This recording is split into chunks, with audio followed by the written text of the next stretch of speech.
జీ5 app download చేసుకుని పూర్తి ఎపిసోడ్లని ఉచితంగా చూడండి. అల్లుడు గారింటి మా రూమ్లో కడుతున్నాడు. కొంపదీసి మా మీద డౌట్ రాలేదు కదా, ఆ బొంతను చూడ కదా.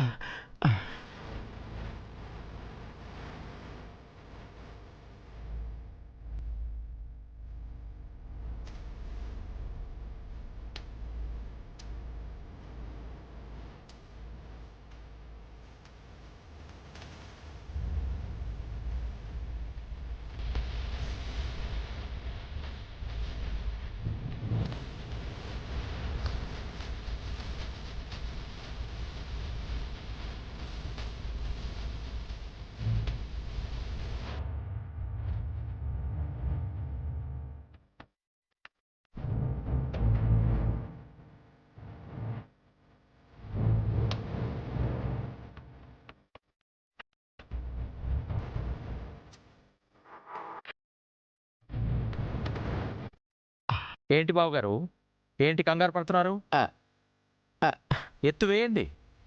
ఇది కాస్త కష్టమైన ఎత్తులో ఉంది బావగారు. అల్లుడు గారిని సలహా అడుగుతాను. అల్లుడు గారు, నేను పిలుస్తాను. ఆ, చిన్నబాబు, చిన్నబాబు, డాడీ పిలుస్తున్నారేంటి? చిన్నబాబు. డాడీ,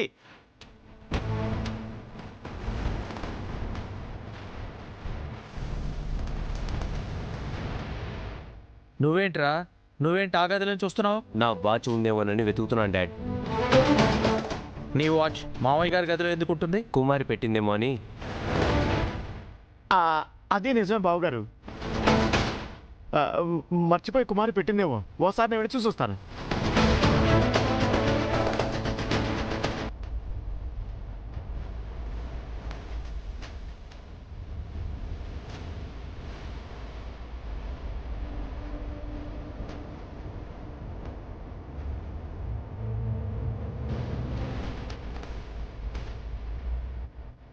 అమ్మయ్యా, నా బొంత సేపు అల్లుడు గారి కంట పడలేను. వీలైనంత త్వరగా ఈ బొంతను మార్చేయాలి.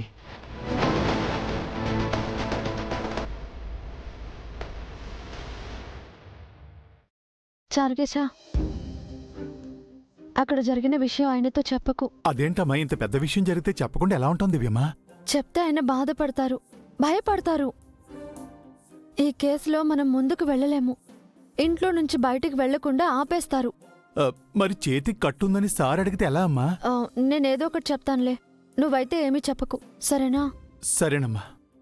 పద.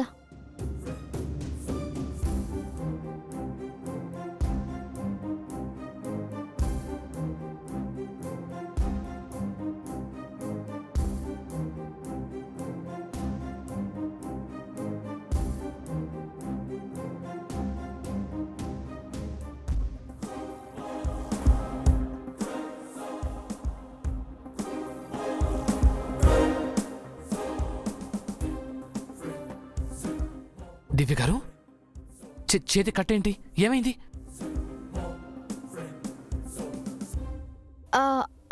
అది కార్ డోర్ గీసుకుందండి. డోర్ గీసుకుంటే ఇంత పెద్ద కట్ట? నిజం చెప్పండి. అరే, ఇది చిన్న కట్టేనండి, రేపటికల్లా తీసేయచ్చు. ఏం జరిగింది చారుకేశా? జరిగింది చెప్పొద్దని మీ ఫ్రెండ్ నీకు ఆర్డర్ వేసిందా? అయితే మీరే చెప్పండి.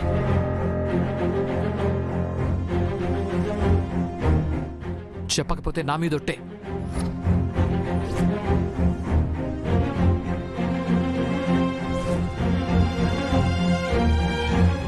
ఏమండి,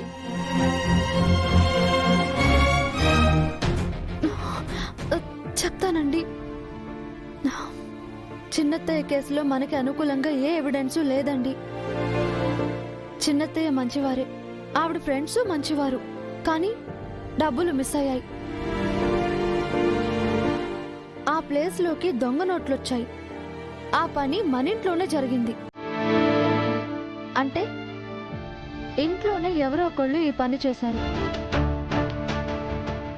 ఆ చేసింది ఎవరో పట్టుకోవాలి అనంటే ఆ వ్యక్తిని, అంటే ఆ దొంగ నోట్లు ఇచ్చిన వాళ్ళని పట్టుకోవాలి. ఆ ప్రాసెస్లోనే నేను చార్కేశ పోలీస్ స్టేషన్కి వెళ్ళాను.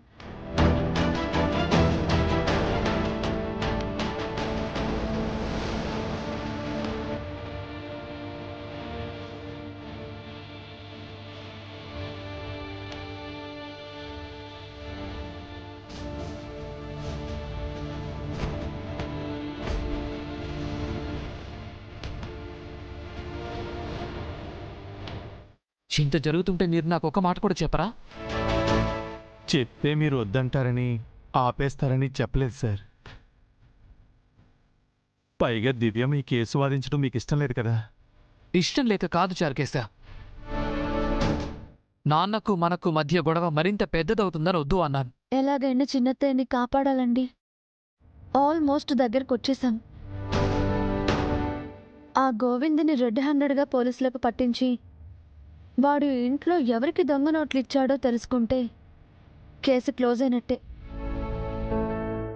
చిన్నత్తయ్య సేఫ్ అయినట్టే. నేను కేవలం మంగ కోసం మీ మెళ్ళలో తాళి కట్టానండి. మీరు నా కుటుంబం మొత్తాన్ని సేవ్ చేస్తున్నారు. మీకెలా థ్యాంక్స్ చెప్పనండి? ఇది మీ కుటుంబం కాదండి, మన కుటుంబం. మన కుటుంబం కోసం నేను ఏమైనా చేస్తాను, ఎంత దూరమైనా వెళ్తాను. చిన్నాళ్ళు మా నాన్నే మొండి మనిషి అనుకున్నాను. మీరంతకంటే ఎక్కువ. మీ మొండి ఫ్రెండ్తో బాగానే ఇన్వెస్టిగేషన్ చేస్తున్నావు చార్కేశ. మా దివ్యమ్మకున్నది మొండితనం కాదు సార్, ధైర్యం, తెగింపు. తను అనుకున్నది సాధించే వరకు ఆగరు. అది అర్థం అవుతూనే ఉంది. ఇక నుంచి నేను కూడా మీతోనే ఉంటాను, మీ పక్కనే ఉంటాను. అయితే ఆ గోవింద్ గారిని ఒక్కనే కాదు సార్, వాడి గ్యాంగ్ మొత్తాన్ని పట్టేసుకోవచ్చండి. మీరు పక్కనే ఉంటే మా దివ్యమ్మ ఆ కనకదుర్గం అవుతుందండి. చాలా థ్యాంక్స్ అండి, మీరు నన్ను అర్థం చేసుకున్నారు. నేనే మీకు థ్యాంక్స్ చెప్పాలండి, మా నాన్నగారి పరిస్థితిని అర్థం చేసుకున్నందుకు. నాన్నింత స్ట్రగుల్ ఎప్పుడూ అవ్వలేదండి. మీరు కాబట్టి ఇది సాధ్యం అవుతుంది.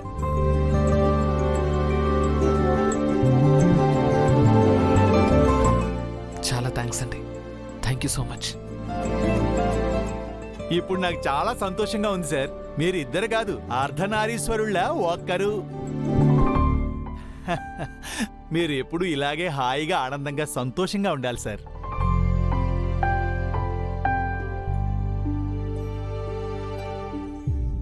జీ5 యాప్ డౌన్లోడ్ చేసి అన్ని ఎపిసోడ్స్ పూర్తి ఉచితంగా చూడండి.